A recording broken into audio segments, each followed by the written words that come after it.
গোটা বিশ্বের মানুষের মুখে আবার চুনকালি দিয়ে দিচ্ছে যে বাবরি মসজিদ ছিল একটা ঐতিহ্যবাহী বাবরি মসজিদ। সেই ঐতিহ্যকে ধরে রাখার জন্য আজকে মুর্শিদাবাদের বুকে বেলডাঙ্গাতে হুমায়ুন কবিরের নেতৃত্বে আজকে আল্লাহর ইচ্ছায়, আল্লাহর হুকুম ছাড়া কিচ্ছু হয় না পৃথিবীতে। তো সেই হুমায়ুন কবির আল্লাহর ইচ্ছায় হুমায়ুন কবিরের নেতৃত্বে এখানে মানে বাবরি মসজিদের যে শুভ উদ্বোধন, ওদিকে মৌলানারা কিরাত করছে, কোরআন তেলাওয়াত করছে, আল্লাহর মধুর বাণী ওদিকে চলছে। আর আজকে 11ই ফেব্রুয়ারি বাবরি মসজিদের ভিত্তি স্থাপন শুরু আমার পিছনেই হচ্ছে। ওদিকে জেসিবিতে কাজ চলছে, মানুষজন কাজ করছে। আর আজকে ভারতবর্ষের গোটা প্রান্ত থেকে হাজার হাজার মানুষ আজকে এই বাবরি মসজিদের জন্য এখানে এসছে, আল্লাহর জন্য, আল্লাহর ভালোবাসার জন্য। এটা কোনো রাজনীতি নয়। আর আমি যদি রাজনীতির কথা বলা যায় তাহলে আমি বলবো যে সংখ্যালঘু মানুষরা আজকে গোটা ভারতবর্ষ জুড়ে সব জায়গায় জায়গায় লাঞ্ছিত বঞ্চিত হচ্ছে।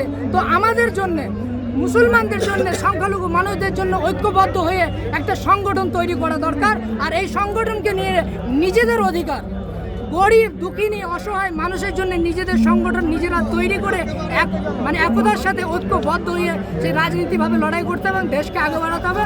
আর আমরা চাই হিন্দু, মুসলমান, শিখ, ইসাই এই ভারতবর্ষের হচ্ছে ঐতিহ্য, আর সেই ঐতিহ্যকে আমরা ধরে রাখতে চাই। এখানে কোনো ধার্মিক এটা একটা ধার্মিক স্থল, কিন্তু এখানে কোনো অন্যান্য ধর্মের, কারণ ইসলাম শেখায় না, ইসলাম শব্দের অর্থ শান্তি, ইসলাম শেখায় না কোনো অন্য ধর্মকে খারাপ বলতে, ইসলাম শেখায় না অন্য ধর্মের মানুষদেরকে খারাপ বলতে।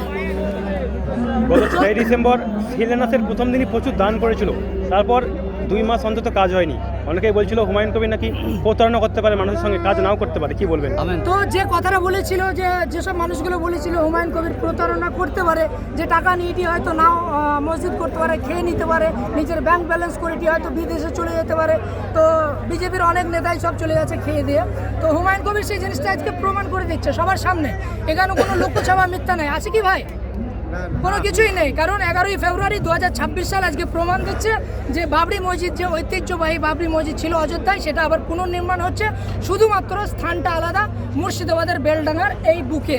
তো এই যে পিছনে কাজ চলছে, সেই সব মানুষরা আজকে কি জবাব দেবে যে হুমায়ুন কবির টাকা মেরে খেয়ে নিয়েছে কি না? আজও পর্যন্ত যে আমাদের মতো অসহায় মানুষরা, গরিব দুঃখিনী মানুষরা যে যেমন পারে 10 টাকা 5 টাকা, কেউ 10,000 5,000, কেউ 50 লাখ, কেউ 80 লাখ, কেউ 1 কোটি টাকাও দান দিচ্ছে কি না ভাই? তো এটা হচ্ছে মুসলমানদের আবেগ, যে আবেগকে আঘাত করেছিল 1992 সালে 6ই ডিসেম্বর, সেটাকে আবার মুসলমানরা নিজে একটা ঐতিহ্যবাহী জায়গায় ঐতিহ্যবাহী মসজিদকে তৈরি করছে।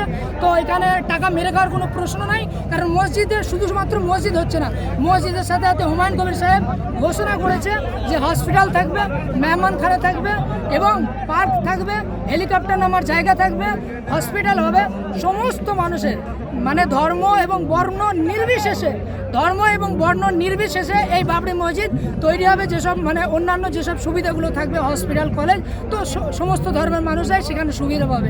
এখানে কোনো কিছু প্রতারণা বলে কিছুই নেই। গত 2 দিন আগে মুর্শিদাবাদেরই একজন বিখ্যাত মুসলিম নেতা, জমিয়তের নেতা নাজমুল হক সাহেব, উনি বললেন যে বাবরি মসজিদ নামে মসজিদ হওয়াতে আমাদের আপত্তি, যদি অন্য কোনো নামে মসজিদ হতো আমরা পাশে থাকবো, কি বলবেন? তো বাবরি মসজিদের নামে আপত্তি এটা হওয়ার কোনো প্রশ্নই আসে না। এবার হ্যাঁ, মানুষ অনেকে বলতে পারে যে বাবরি মসজিদ একটা কন্ট্রোভার্সিয়াল জিনিস, যেটা রাজনৈতিকভাবে এটাকে নিয়ে চর্চা চলে প্রতি বছর যখন 6ই ডিসেম্বর আসে। তো সেই 6ই ডিসেম্বরকে কেন্দ্র করে প্রতারণার একটা যে বাবরি মসজিদ করলে একটা বিশৃঙ্খলা সৃষ্টি হতে পারে, অন্য নামে করতে পারে। কিন্তু এখানে বিশৃঙ্খলা কেন সৃষ্টি হবে? আমার কথা হচ্ছে যে আমাদের পশ্চিমবাংলার মুখ্যমন্ত্রী যদি জায়গায় জায়গায় মন্দির নিজে শিলান্যাস করতে পারে, পুরীর জগন্নাথ মন্দিরকে যদি দীঘাতে জগন্নাথ মন্দিরকে আনতে পারে, দার্জিলিংয়ে যদি শিবের মন্দির তৈরি করতে পারে, কলকাতার বুকে যদি বড় করে জায়গা দিতে পারে, তো আমরা যদি বাবরি মসজিদ করি তাহলে ক্ষতি কোথায়? বা হুমায়ুন কবির সাহেব যদি তার নেতৃত্ব দিয়ে বাবরি মসজিদ হয়, তাহলে তো শুধু জমিয়ত কেন, প্রত্যেকটা সাংগঠনিক ইসলামিক সংগঠনগুলোর খুশি হওয়া দরকার। আর যে নাজমুল হক সাহেব যে কথাটা বলেছে, আমার মনে বলে ওটা কোনো রাজনীতির পলিটিক্যালিভাবে অন্য কোনো কারো ছোঁয়া লেগে সে কথাটা বলতে বাধ্য করেছে। যেহেতু রাজনৈতিকভাবে ওই যে নাজমুল হক সাহেব তৃণমূলের হয়ে কথা বলছে, সিদ্দিকুল্লাহ সাহেব হচ্ছে তৃণমূলের একটা মন্ত্রী, পাঠাগার মন্ত্রী। আর সেই সিদ্দিকুল্লাহ সাহেবকে আমরা একটা সময় অনেক শ্রদ্ধা এবং সম্মান করতাম কি না?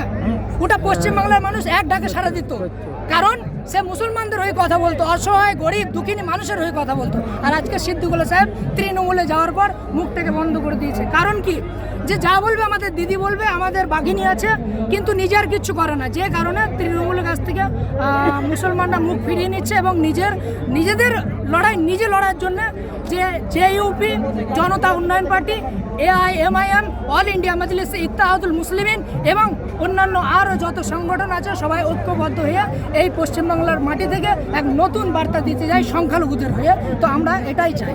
আপনার নাম? আপনার নাম? আমার নাম হচ্ছে হোসেন আহমদ মল্লিক, আমি এসেছি কাটোয়া থেকে।